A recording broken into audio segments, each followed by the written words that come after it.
¿Qué tal, chicos? Muy buenas tardes. Nuevamente nos encontramos ahora con el tema de la Edad Media, monarquía francesa del siglo X al siglo XV. Vamos a estudiar un poquito de esta familia, los Capetos, ¿sí? Que es muy importante sobre la activación, ¿no? En el gobierno francés. Para ello vamos a ver unos antecedentes. ¿Quiénes son? Nuestros amigos los carolingios, teniendo en cuenta que es la época del imperio más grande de Francia, cuando llega a dominar casi toda Europa, Francia, Italia, Alemania y los países vecinos, ¿no? De ahora. El imperio carolingio termina su expansión con la división del mismo gracias a el emperador Ludovico Pío, que otorga el poder a sus tres hijos dividiéndose el imperio en tres reinos, ¿no? Lotario, Carlos el Calvo y Luis el Germánico, en el Tratado de Verdún terminan dividiendo el imperio en tres, tres nuevos reinos, ¿no? Es aquí donde van a aparecer, pues, las familias diferenciadas que van a obtener los cargos más importantes dentro de los gobiernos. Acá nos vamos a detener un poquito sobre los capetos. Al fallecer Luis V de Francia en el año 987, sin descendencia, miren, qué difícil, ¿no? Y qué triste que un rey gobierne toda una nación y no pueda tener hijos, quien pueda heredar su trono. Entonces esto va a provocar ciertas dificultades. El arzobispo Adalberón de Reims, enemistado con los últimos reyes carolingios Lotario y Luis V, convenció a los nobles que no eligieran al carolingio Carlos de Lorena, ya que era vasallo del emperador y como tal había intentado usurpar la corona en el año hace 10 años antes, ¿sí? Así que la elección se produjo en beneficio de Hugo Capeto. En otras palabras, como el reino dejó herederos, los nobles más importantes de Francia se reunieron para decidir quién va a continuar el reino. Estaba inclusive que uno de los familiares de Luis V, uno de sus sobrinos, fuera el nuevo rey de Francia, pero hubo un obispo que no estaba muy de acuerdo con ello porque ellos tenían ambiciones diferentes. Entonces deciden elegir entre todos los nobles del reino, eligieron a la familia Capeto como su representación de Hugo. Pero ¿quiénes eran estos Capetos? A ver, vamos a escuchar un poquito más. La casa reinante en Francia entre los años el año 987 y 1328, de la que descienden igualmente los reyes posteriores a las casas de los Valois y los Borbón. Estamos hablando son linajes diferentes. En la actualidad, los reyes Borbones son los que tienen el linaje en Francia hasta ahora. Es más, los reyes españoles también pertenecen a la familia de los Borbones. Es un linaje, ¿sí? Recuerden que en la historia de Perú se estudia un episodio llamado la Reforma Borbónica, cuando los reyes austriacos pierden el poder en España y pasan a ser los franceses quienes van a gobernar, van a entrar con un estilo diferenciado, ¿no? Con tipos de políticas diferentes que van a buscar las reformas.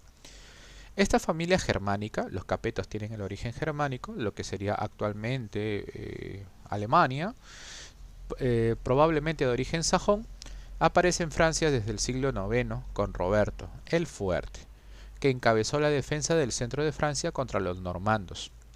Dos hijos suyos fueron reyes de Francia tras la desintegración del imperio carolingio, Odón I y Roberto I, y también lo fue el yerno de este último, Raúl de Borgoña. Después, sin embargo, volvió a reinar la dinastía carolingia hasta que accedió al trono el nieto de Roberto I, Hugo Capeto. Entonces estos reyes no tienen un origen netamente franco, pero sin embargo llegaron a ser elementos muy importantes para el gobierno francés. De alguna otra forma, el poder en los Capetos regresó ahora en la persona de Hugo Capeto. Se considera a Hugo Capeto como el iniciador de su dinastía, que quiere decir que de Hugo Capeto hacia adelante su familia y sus herederos serían los nuevos reyes franceses.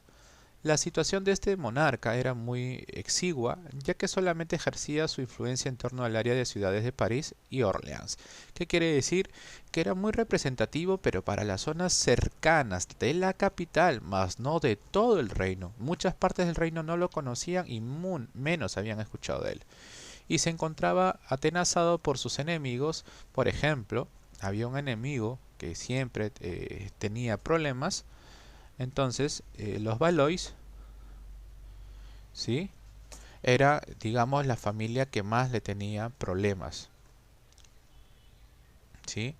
Y por el conde Vermandois. No obstante, como rey se sitúa en la cima de la pirámide feudal, de forma que no era el vasallo de nadie. Y los grandes señores le debían fidelidad por medio de prestarles homenaje a sus posiciones. Si ustedes recordarán, chicos, en la Edad Media, más que un papel firmado, era importante la promesa de respeto, de protección y sobre todo de lealtad hacia su líder valía mucho más que el oro. Entonces había una ceremonia en ese momento, ¿no? En ese mundo, donde se hablaba de que había una ceremonia de vasallaje. Cuando yo, si soy el rey, tengo mis servidores que son nobles y se comprometen ante Dios a servir en honor a este vasallo y jurar por su vida, ¿no? Ante ello. Eso era súper importante y más aún en la clase noble se vivía muy bien. Esto era prestarle el homenaje por sus posesiones. Con estas premisas podía convocar a la hueste durante el tiempo determinado. ¿Qué quiere decir? Si yo nombro a un noble como mi vasallo, también le ofrezco territorios que él debe gobernar. Dentro de ese territorio que él va a gobernar va a tener tierras, hombres y va a tener que formar ejércitos. ¿Sí? ¿Por qué debe formar ejércitos? Porque es importante la participación de ellos cuando el rey necesite apoyo.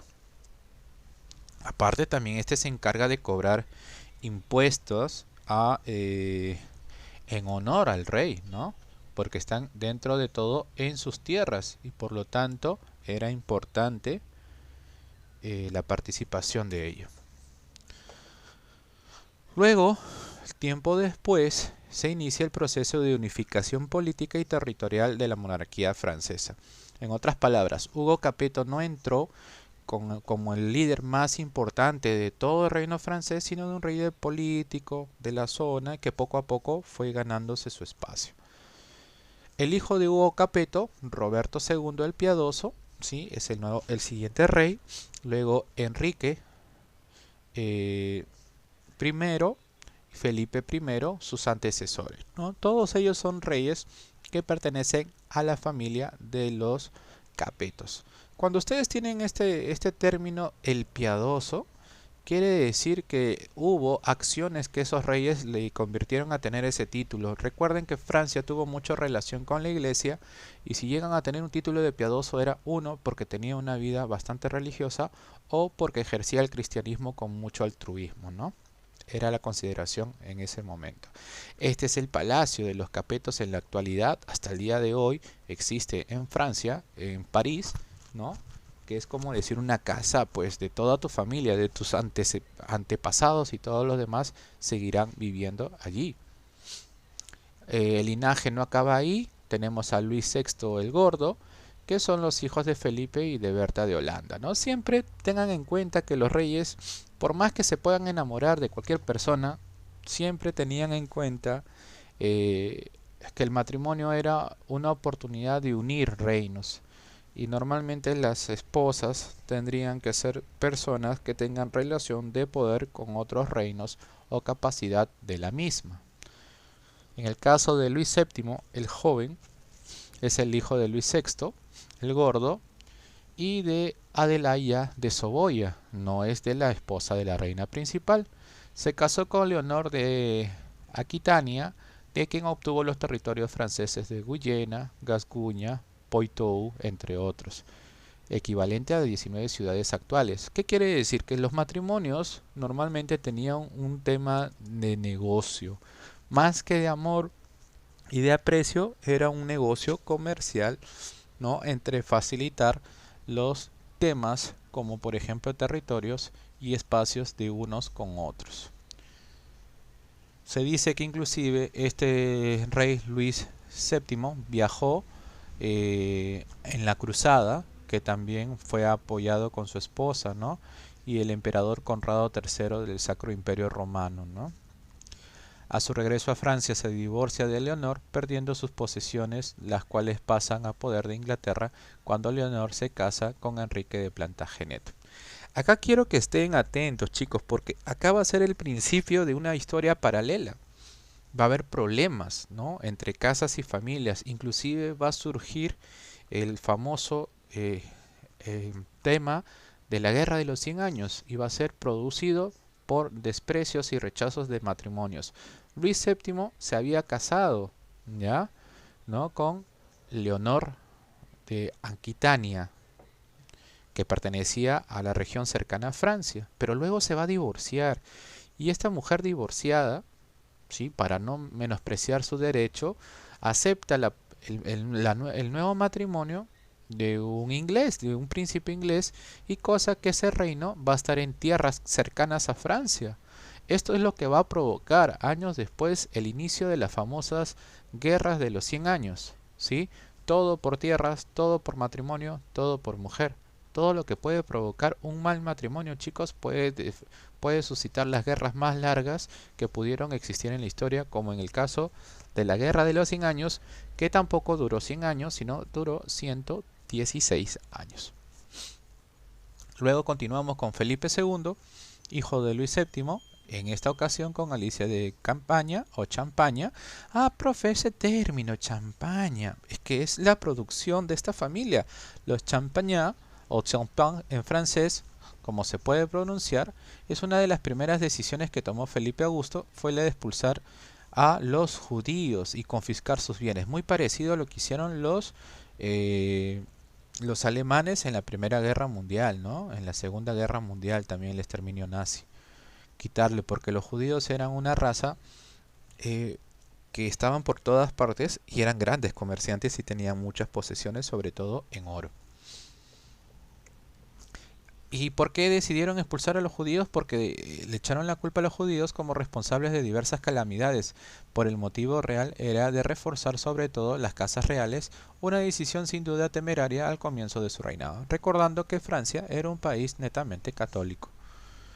Participó de la Tercera Cruzada junto al rey de Inglaterra Ricardo Corazón de León, y a su regreso a Francia se enfrenta a Juan Sin Tierra, rey usurpador de Inglaterra, y lo vence en la batalla de Bouvines. Ricardo Corazón de León, rey de Inglaterra, muere en las cruzadas y su hermano, Juan Sin Tierra, se queda a cargo del reino. Pero este rey, Felipe II, no esperaba que el hermano de quien fue compañero de combate en las cruzadas atacara a una Francia debilitada. Pero sin embargo, Francia pudo vencer. Tras esta victoria, el poder del rey Felipe II creció, con lo que la monarquía dejó de ser electiva y pasó a ser hereditaria. En otras palabras, ya el rey ya no se elegía, sino permitía que sus hijos continúen. Como fue en un principio, se volvió a hacer.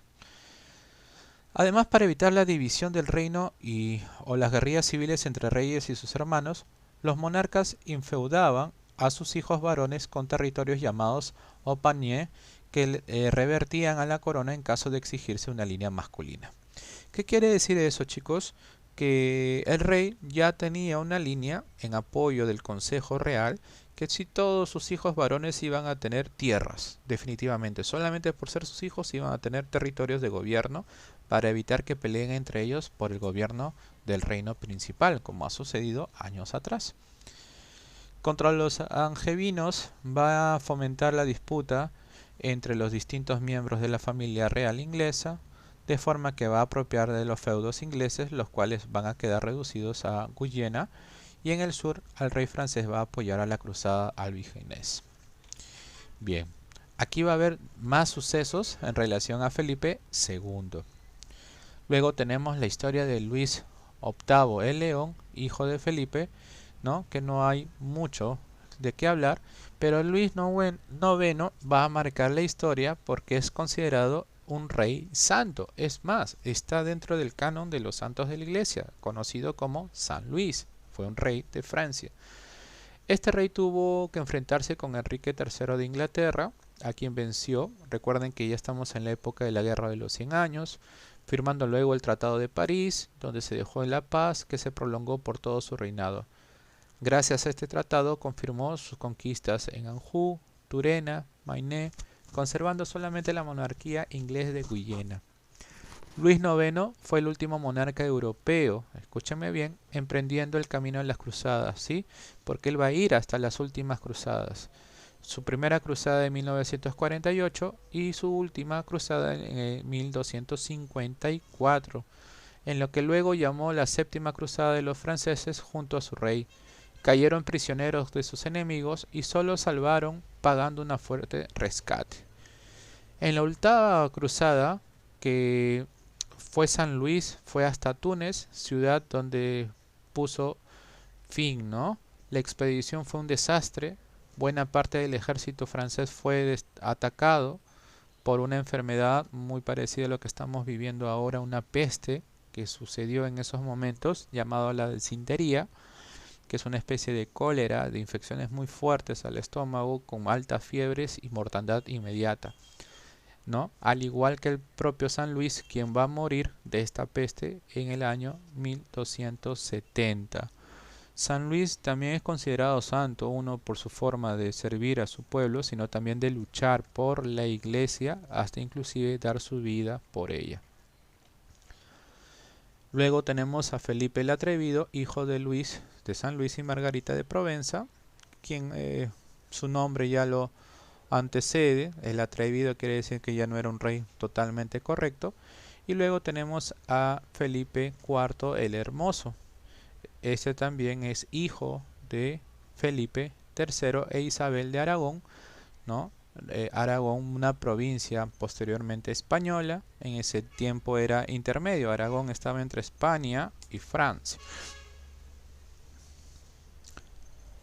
Dio nacimiento a los Estados Generales de Francia, entró en conflicto con el Papa Bonifacio VIII.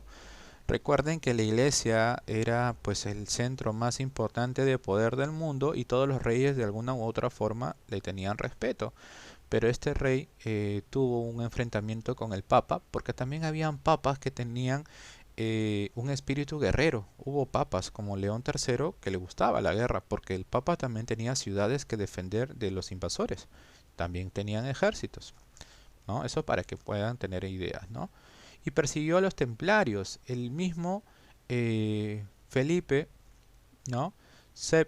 Cuarto va a perseguir a los templarios. Acuérdense que era una orden religiosa que protegía, ¿no?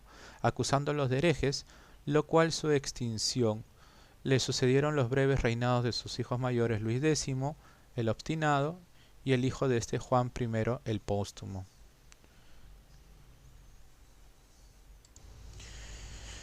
Bien, continuando, tenemos en cuenta lo que sucedieron los breves reinados de su hijo mayor, Luis X, el obstinado, el hijo de este Juan I, y el póstumo, ¿no? Quiere decir después de su muerte. Al morir este último rey, estamos hablando de Luis el Hermoso, muere sin dejar herederos masculinos, tuvo hijas directos que puedan quedarse con el poder, pero lamentablemente la casa quedó extinta. Luego se impuso el principio de la sucesión de los varones, pasando la corona de Francia a Felipe VI de Valois, la otra familia poderosa de Francia y enemiga de los Capeto, representante de la rama secundaria de la familia. Por otro lado, entre los hijos Felipe el Hermoso estaba Isabel, llamada la Loba de Francia, que era la madre de Eduardo III de Inglaterra. Miren, entre quiera o no, Francia e Inglaterra estaban unidos por lazos maritales, más que todo de compromisos, ¿no? De matrimonio. El joven rey de tan solo 16 años pretendió reclamar su derecho al trono de Francia apelando a esta circunstancia. Muertos sus 3 tíos sin herederos y muerto su primo siendo un niño, consideró que la corona francesa debía pasar a su madre y a través de ella a su propia testa la reclamación del trono francés por los reyes de Inglaterra. Prolongaría el enfrentamiento entre ambos reinos entre la llamada Guerra de los 100 años. Más aún, ¿no? La guerra se va a acrecentar entre Francia e Inglaterra porque un príncipe inglés, porque tiene linaje por parte de su madre, reclama el poder de Francia, que se podría, pues imagínense, haber unido Francia e Inglaterra en un solo reino y hubiese sido todo un imperio. Pero no llegó a ese punto, ¿no? La guerra de Francia, y los Valois van a defender lo siguiente. Bueno, acá tenemos la línea de tiempo que se basa en esta época y las preguntas de retroalimentación. Acá hay una lectura que me gustaría que lo hagan ustedes personalmente y puedan resolver estas preguntas ya con calma. Muy bien, chicos, hasta aquí va a ser nuestra explicación de hoy y nada.